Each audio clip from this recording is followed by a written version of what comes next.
কুরআন সহি শুদ্ধ করে শিখতে এই কয়টা নিয়ম শিখলেই আপনি সহি শুদ্ধ করে কোরআন পড়তে পারবেন ইনশাআল্লাহ। এখানে যে মার্ক করে দিয়েছি, লাল মার্ক করে দিয়েছি, এখানে খুবই গুরুত্বপূর্ণ নিয়ম এনেছি। আরবি অনেকগুলো নিয়মের ভিতর থেকে যেইগুলো যেইগুলো না হলেই নয়, যেইগুলো ছাড়া কোরআন শুদ্ধ করে পড়া যাবে না, এই গুরুত্বপূর্ণ নিয়মগুলো আমি মার্ক করে দিয়েছি। অবশ্যই প্রতিটি নিয়ম বুঝবেন, কারণ এখানে একটি নিয়ম শিখছেন, কোরআনের ভিতরে এই নিয়মটি হাজার হাজার জায়গায় রয়েছে। এখানে যদি আপনি ভালো করে বোঝেন তাহলে কোরআন সহি শুদ্ধ করে পড়তে পারবেন। তো ভিডিওতে একটি লাইক দিন আর সাবস্ক্রাইব করুন পরবর্তী ভিডিও পাওয়ার জন্য। তো শুরু করছি, একটু মনোযোগ দিয়ে শুনবেন। প্রথমে বানান করব, তারপরে হরফের উচ্চারণগুলো বলবো, এরপরে যেই নিয়মগুলো দিয়েছি এই নিয়মগুলো বলবো। অবশ্যই শুরু থেকে নিয়ে শেষ পর্যন্ত দেখুন আর ভিডিওটি শেয়ার করুন, যাতে করে প্রত্যেকেই এরকমভাবে শুদ্ধ করে শিখতে পারে। বিসমিল্লাহির রহমানির রহিম।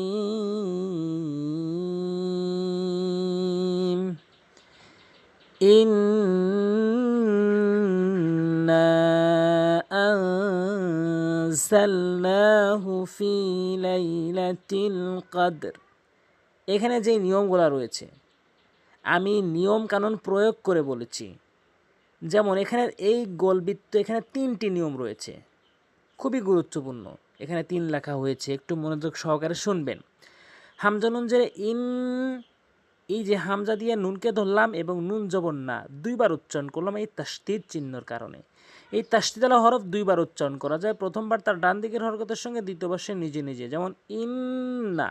হ্যাঁ, এর ভিতরে দ্বিতীয় আরেকটি নিয়ম রয়েছে, নুনে বা মিমে যদি তাসদীদ থাকে, কালাওয়ালা চিহ্নটি থাকে, তাহলে ওয়াজিব গুন্না করে পড়তে হয়, নাকের ভিতর নিয়ে পড়তে হয় ইন, এভাবে। তাহলে প্রথম নিয়ম ছিল হচ্ছে তাসদীদের নিয়ম, দ্বিতীয় নিয়ম হচ্ছে ওয়াজিব গুন্নার নিয়ম, এবং এখানে তৃতীয় নিয়ম হচ্ছে নুন আলিফ জবর না, উপরে দেখবেন এরকম চেকন চিহ্ন, এই চেকন চিহ্ন যদি কোনো হরফের উপর দেখেন তাহলে 3 আলিফ টেনে পড়বেন।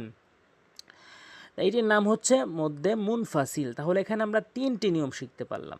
এখানে 3টি নিয়ম শিখলাম মানে 3000 নিয়ম শিখলাম, কারণ কোরআনের ভিতরে অনেক নিয়ম রয়েছে। ইন্না,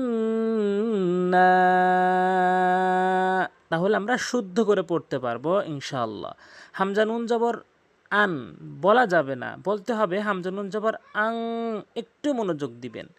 নুন সাকিন রয়েছে, নুন সাকিন রয়েছে, অথবা তানবিনও থাকতে পারে। তো নুন সাকিনের পরে যদি আপনি আরবি 29টি হরফের ভিতরে 15টি হরফ দেখেন, 15টি হরফ আমি নাম বলছি, তাসা জিমদাল জালসা রজা সিন সিন, সরি, তাসা জিমদাল জালসা সিন সিন সদ্দ তজা ফা কফ কাফ।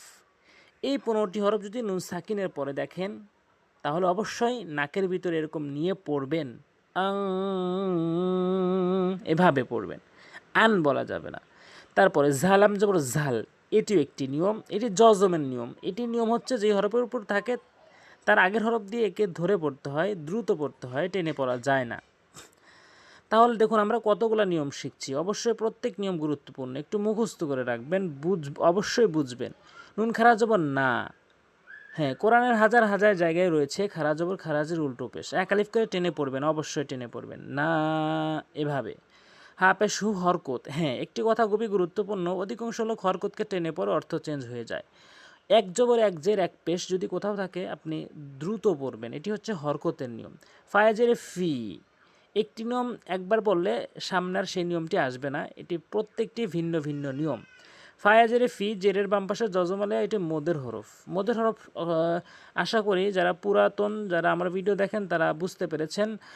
ফায়াজের ফি, জেরের বাম পাশে জজমালা ইয়া মদের হরফ। জবরের বাম পাশে খালেলিফ থাকলেও মদের হরফ, এবং পেশের বাম পাশে জজমালা ওয়াও থাকলেও মদের হরফ। এটা জেরের বাম পাশে জজমালা ইয়া আসছে, এটি মদের হরফ। তাহলে এক আলিফ টেনে পড়বো। লামিয়া জবর লাই, এটি একটি নিয়ম, মানে এখানে যেই চিহ্নগুলো রয়েছে প্রতিটি গুরুত্বপূর্ণ নিয়ম, অবশ্যই মনোযোগ সহকারে শুনবেন।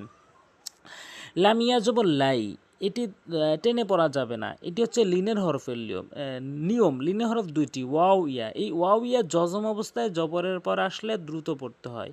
এই ওয়াও ইয়া জজম অবস্থাতে জবরের পর আসলে তাড়াতাড়ি পড়তে হয়। আশা করি বুঝতে পেরেছেন। লামিয়া জবর লাই, লাম জবর লা, তালাম জবর তিল, লাই লা তিল, কফদাল জবর কাদে, এখানে একটি গুরুত্বপূর্ণ নিয়ম অবশ্যই খেয়াল রাখবেন, আমি যেটি প্রত্যেকটি ভিডিও এই নিয়মটি বলি যাতে করে সবার মনে থাকে। কবদাল জবর কদে, এটি হচ্ছে কলকলার নিয়ম। কলকলা মানে হচ্ছে ধাক্কা দিয়ে পড়া, আর এই ধাক্কাটি 5টি অক্ষরের উপর যদি যজম হয়, 5টি হরফের উপরে যদি যজম হয় তাহলে ধাক্কা দিয়ে পড়তে হয়।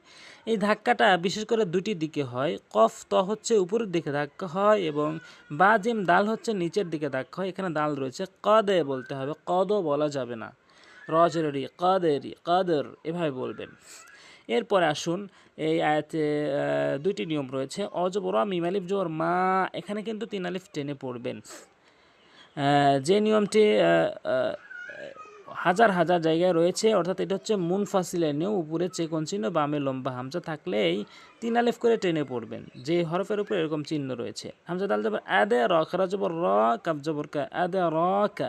মিম মিম আলিফ জবর মা, মিম আলিফ জবর মা, এটি একটি নিয়ম। সেটি হচ্ছে জবরের বাম পাশে খালি আলিফ বলেছিলাম, যে এই যে জবরের পরে খালি আলিফ এখানে রয়েছে, জেরের বাম পাশে যজমালা ইয়া রয়েছে।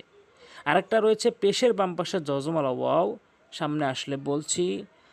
পেশের বাম পাশে যজমালা ওয়াও এরকম থাকলে 1 আলিফ করে টেনে পড়তে হয়। লামিয়া জবল্লা, লাম জবল্লা, লাইলা, তালাম পেশতুল, লাইলাতুল, কফদাল জবর কাদে, রাজেরি কাদেরি, লাইলাতুল কাদেরি। লামিয়া জবল্লাই, লাম জবল্লা, লাইলা, তালাম পেশতুল, লাইলাতুল, কফদাল জবর কাদে, রাজেরি কাদেরি। খয়া জবর খয়, রমিম 2 পেশে রুম। গুরুত্বপূর্ণ নিয়ম অবশ্যই মনে রাখবেন। গুরুত্বপূর্ণ নিয়ম, নুন সাকিন অথবা তানভিন, নুন সাকিন এবং তানভিন। এখানে রয়ের উপর দেখবেন তানভিন রয়েছে, রয়ের উপরে দেখবেন তানভিন রয়েছে। তানভিনের পরে যদি কখনো 4টি হরফের মধ্যে থেকে যে কোনো একটি দেখেন, 4টি হরফ বলতে ইয়ামিম অ নুন, নুন সাকিন এবং তানভিনের পরে যদি দেখেন তাহলে অবশ্যই তানভিনকে গুণনা করবেন অথবা নুন সাকিনকে গুণনা করবেন। রুম এভাবে গুণনা করবেন। তারপরে মিম নুন জেরে মিন, এটি নুন সাকিনের একটি নিয়ম, মানে নুন সাকিনের পর হামজা আসছে। একটি নিয়ম রয়েছে ইজাহার হাকিকির 6টি হরফ, হামজাহা, আইন হা, গয়েন খ। নুন সাকিনের পরে এই 6টির যে কোনো একটি আসলে গুন্না ছাড়া পড়তে হয়। যেমন মিন গুন্না করা যাবে না, মিন গুন্না করতে পারবেন না, মিন বলতে হবে। হামজালাম জবর আলফা, জেরেফি আলফি, সিনহা জবর শাহ, রজরি রদু জেরিন, শাহরিন, আলফি শাহরিন। তা জবর তা, নুন জা জবর নাজ, জা জবর জা, তানাজ্জা, লাম লাম 2 পেশলুল, লাম লাম পেশলুল, তানাজ্জালুল, মিম জবর মা, লাম খারা জবল্লা। এখানে একটি গুরুত্বপূর্ণ নিয়ম, অর্থাৎ যে হরফের উপরে এরকম মোটা চিহ্ন দেখবেন সেই হরফকে অবশ্যই আপনি 4 আলিফ করে টেনে পড়বেন। এর 5টি নিয়ম রয়েছে, আমি এক কথাই বলেছি। যে হরফের উপর এই মোটা চিহ্ন দেখবেন সেই হরফকে 4 আলিফ করে টেনে পড়বেন। মালা, হামজা জের ই, কাব জবর কা, তা পেশ তু, মালা ইকাতু। অর জবর অর, র পেশ রু, অর রু, হা পেশ হু, অর রুহু। ফায়া জের ফি, হা আলিফ জবর হা, ফিহা। বা জেরে বি, হামজা দাল জেরে ইজ, বি ইজ, নুন জেরে নি, বি ইজনি। রবা জবর রব্বা, জেরে বি, রব্বি, হামিম জেরে হিম, রব্বিহিম, বি ইজনি রব্বিহিম। মিম নুন জেরে মিং, এখানে কিন্তু মিন বলতে পারবেন না, মিং বলতে হবে। ইকফা হাকিকি যে নিয়মটি আমি বলেছি, আবারও বলছি যে 15টি হরফ, তাসা, জিমদাল, রালসা, সিন সিন সদ্দ তজ ফা কফ কাফ, এই 15টি হরফের মধ্যে থেকে যে কোনো একটি যদি এই নুন সাকিনের পর আসে তাহলে আপনি মিম সাকিনকে গুণনা করবেন, এই নুন সাকিনকে গুণনা করবেন। মিম নুন জেরে মিং, কফ কাফলাম পেশ কুল্লাম জেরে লি, কুল্লি, হামজা মিম জবর আম, রাদু জেরে রিন, আমরিন, মিং কুল্লি আম, মিং কুল্লি আম। সালামুন, সালামুন। মিম 2 পেশ মুন, তানভিনের মানে ইজাহার হাকিকির হরফ 6টি, মনে রাখবেন। হামজাহা, আইন হা, গয়েন খ, এখানে হা রয়েছে। যদি আপনি মিলেন তাহলে তানভিনের পরে হা, এই জন্য এই তানভিনকে গুণনা করা যাবে না। সালামুন হিয়া হাত্তা মাতলাইল ফাজর, ফাজর। এখানে একটি লক্ষণীয় বিষয়, এখানে ত, এখানে জিম, এই 2টি কলকলা হরফ। এই তটি হচ্ছে উপরের দিকে সাউন্ড, মাত, আর এখানে ফা দিয়া জিমকে নিচের দিকে সাউন্ড, জিম নিচের দিকে সাউন্ড হবে। কলকলার হরফ 5টির মধ্যে 3টি হলো নিচের দিকে। ফাজে, মাত, ফাজে, মাত লাইল ফাজর, এভাবে আপনি পড়বেন। অবশ্যই আপনার শুদ্ধ হবে, আপনি শুদ্ধ উচ্চারণ করে পড়তে পারবেন ইনশাআল্লাহ। আজ এ পর্যন্তই। অবশ্যই ভিডিওতে একটা লাইক দিবেন। আসসালামু আলাইকুম ওয়া রাহমাতুল্লাহ।